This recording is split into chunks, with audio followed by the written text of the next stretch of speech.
First one we're going to start with is a single line tree pole. And we're going to use this tree over here. Okay. All right.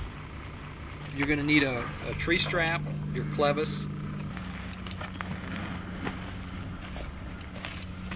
Now the reason we're putting the strap around here is to protect the tree from the winch line. Okay.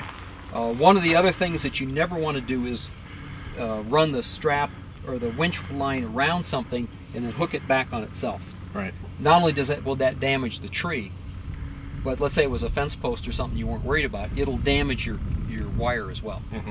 Okay. Just feed that on around.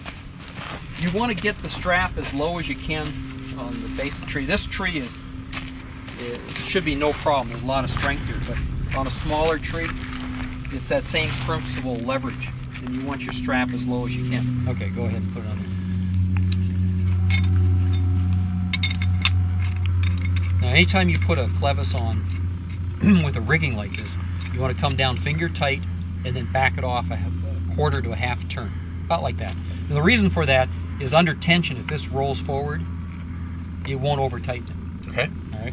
Now go ahead and put the winch hook on here. Over. There's another rule is that we call hook up. So you always come up with the hook from the bottom.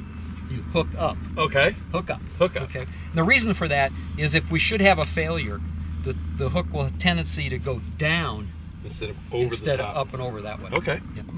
I don't particularly care to have hooks in my system. I'd much rather use just a thimble with a D-ring to D-ring, you know, where I've got a pin and it's secure.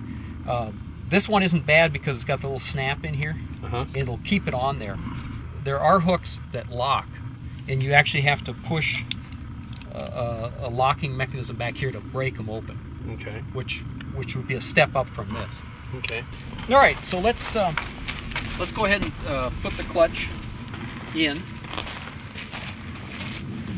Okay, John, there's one more safety thing that we like to do. We call this a parachute. And it's to put a blanket over the strap like this. The bigger, the heavier the blanket, the better. The idea is to dampen the recoil if this thing should break. Okay.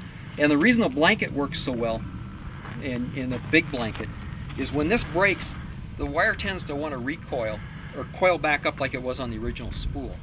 And when it's coming back, it'll catch the folds of the blanket that way. A light jacket on that, it might actually snap right underneath it.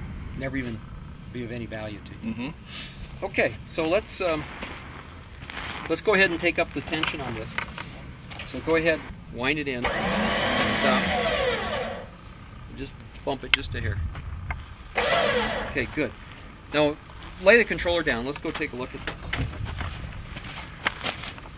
This is a pretty simple rigging, and all we're looking for is that everything looks good here. Our strap is still in place, and it doesn't look like it's a problem at all. Okay. Now, in a situation like this, the vehicle there is stuck, and you would get in the vehicle and put it in gear and gently assist the winch pulling itself out.